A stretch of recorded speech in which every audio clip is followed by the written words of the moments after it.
मानव तस्करी भन्ने जस्तो ठुलो आरोप यस्तो आनन्दका साथ तपाईले डिक्लेयर गर्नुभयो। डिक्लेयर गर्नुस् न त भुटानी शरणार्थी कसले गरेको हो भनेर। त्यो आठ छ। यो भिसा सहजीकरणको कन्सल्टेन्सी उपसभामुखको कार्यालय र संसद हुन सक्दैन सभामुख महोदय। यो कन्सल्टेन्सी जस्तो नबनाइयोस् भनेर अनुरोध पनि गर्न चाहन्छु सभामुख महोदय। संवैधानिक परिषदमा एमालेको 2 जना माओवादीको 2 जना रासोपाको एउटा त चिफ जस्टिस यो अल्पमत पर्यो भने माग्नुस् न हो, माग्नुस्, दिउला, सोध्नुस्। सूचना बेच्ने त देखिन, मान्छे बेच्ने चाहिँ यतै कतै छन् कि क्या हो त अनुसन्धान हुनुपर्छ सभामुख महोदय। म अनुरोध गर्न चाहन्छु। मैले फेरि पनि भने यस्तो बेलामा संसद चुप लाएर बस्नु हुँदैन। उपसभामुख इन्दिरा राणा मगरको नामबाट जुन मिडिया ट्रायल भइरहेछ यसमा म घोर आपत्ति जनाउन चाहन्छु। यदि साँच्चै नै गर्ने हो भने पहिला बुझौँ। यो पद्धति बनाउने हो भने यही सभामा छ नि हैन, सदनबाटै सडकबाटै यो एउटा अमुक मान्छेलाई भिसा चाहियो भनेर पुतला जलाउँदै आमसभा गरेको यही ठाउँबाटको एमपीजहरूले हैन।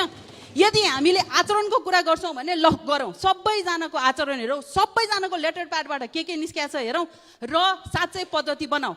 Is this really an impeachable offence? What is this? तपाईहरुलाई मन लाग्यो, मिडिया ट्रायल गर्यो, तपाईहरुलाई मन लाग्यो, मानव तस्करी भन्ने जस्तो ठुलो आरोप यस्तो आनन्दका साथ तपाईले डिक्लेयर गर्नुभयो। डिक्लेयर गर्नुस् न त भुटानी शरणार्थी कसले गरेको हो भनेर। त्यो आठ छ। एउटा महिला जसले यस्तो डिफिकल्ट टाइम्सबाट आएर यहाँ आउनु भएको छ उहाँलाई हेप्न चाहिँ नखोज्नु होला। साँच्चैकै विधि पद्धति बनाउन चाहनुहुन्छ गर्नुस्। 1 वर्ष अगाडिदेखि पत्र हातमा बोकेर बसिराख्नु भएको रहेछ त कुन बेला ठोकौँ भनेर।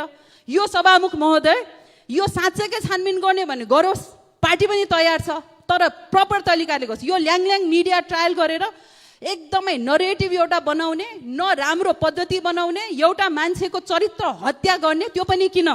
संवैधानिक परिषदमा एमालेको 2 जना माओवादीको 2 जना रासोपाको एउटा त चिफ जस्टिस यो अल्पमत पर्यो भने माग्नुस् न हो, माग्नुस्, दिउला, सोध्नुस्। तर कसैको नैतिक चरित्र हत्या गरेर मानव तस्कर भन्ने लान्छना चाहिँ नि पहिला भुटानी शरणार्थीको पनि त्यस्तै गरेर इन्भेस्टिगेट गरेर आनन्दले स्पष्ट अनुसार यहाँ यो सदनमा व्यक्त गरिदिनु होला। तर एउटा यस्तो इमानदार आफ्नो भएभरको ज्याया देख्दा अनाथ आश्रममा दिने महिलालाई यस्तो गरेर चरित्र हत्या गर्न पाउँदैन। यो इम्पिचेबल अफेन्स हो कि होइन? हामीले स्ट्यान्डर्ड सेट गर्ने हो भने सबैलाई स्ट्यान्डर्ड सेट गरौँ, विधि पद्धति बसाउने हो भने सबैलाई विधि पद्धति बनाऊ। हामी त्यसको लागि तयार छौँ, तर चरित्र हत्याको लागि पटक्कै तयार छैनौँ। र साँच्चै नै म फेरि भन्न चाहन्छु, is this really an impeachable offence? धन्यवाद। सभामुख महोदय, मैले केही दिन पहिला एउटा पत्र प्राप्त गरेँ। 26 फेब्रुअरी 2023 मा संसदको उपसभामुखको नाउँबाट संसदबाट एउटा चिठी लेखिएको रहेछ। सभामुख महोदय, संसदसँग कुनै साइनो नभएका 5 जना मान्छे मानव तस्करले प्रयोग गरेर अमेरिकाका भिसाका अन्तर्वार्ताका लागि प्रयोग गरिएको पत्र हामीसँग प्राप्त भयो सभामुख महोदय। यस्तो अवस्थामा उपसभामुखले अब संसदको कमान्ड गर्न सुहाउँछ कि सुहाउँदैन? सभामुख महोदय, पहिलो क्वेसन म यो गर्न चाहन्छु। संसदमा कुनै पनि पत्र प्राप्त भयो भने पहिला सभामुख महोदयकै कहीँबाट पनि निमन्त्रण आयो भने सभामुख महोदयले तोक्लाउने, अथवा राष्ट्रिय सभाको अध्यक्षकामा आयो भने तोक्लाउने, महासचिव कहाँमा जाने, महासचिवले एउटा अन्तर्राष्ट्रिय सम्पर्क तथा समन्वय महाशाखा हुन्छ त्यहाँ पठाउने, त्यहाँको उपसचिवले टिप्पणी उठाउने, सहसचिवले सदर गर्ने, त्योभन्दा माथि महासचिवले सदर गरेर परराष्ट्र मन्त्रालयलाई पठाउने प्रचलन भएको हामीले थाहा पाएका छौँ सभामुख महोदय। तर यो पत्र कसैलाई पनि थाहा नदिई नचिनेका संसदसँग साइनो नभएका, यहाँ सुन्नमा आउँछ उपसभामुखसँग पनि एकजनाको मात्रै चिनाजानी साइनो भएको मान्छेको सिफारिस भएको छ।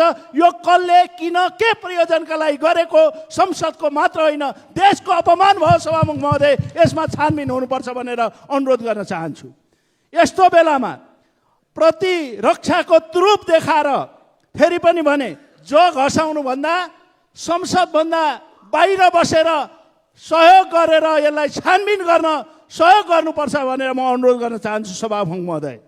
यो भिसा सहजीकरणको कन्सल्टेन्सी उपसभामुखको कार्यालय र संसद हुन सक्दैन सभामुख महोदय। यो कन्सल्टेन्सी जस्तो नबनाइयोस् भनेर अनुरोध पनि गर्न चाहन्छु सभामुख महोदय।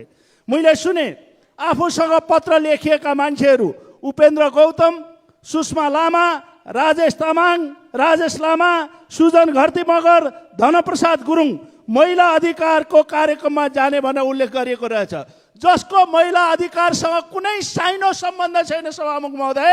र मैले एकजना भन्दा बाहेकहरूलाई चिनेको छैन भने उपसभामुखले भनेको सुनियो। चिन्दै नचिनेको मान्छेलाई सिफारिस गर्न लाउने कस्तो सक्छु सभामुख महोदय? चिन्दै नचिनेको मान्छेलाई सिफारिस कसरी गरियो यो छानबिन हुनुपर्छ भनेर अनुरोध गर्न चाहन्छु।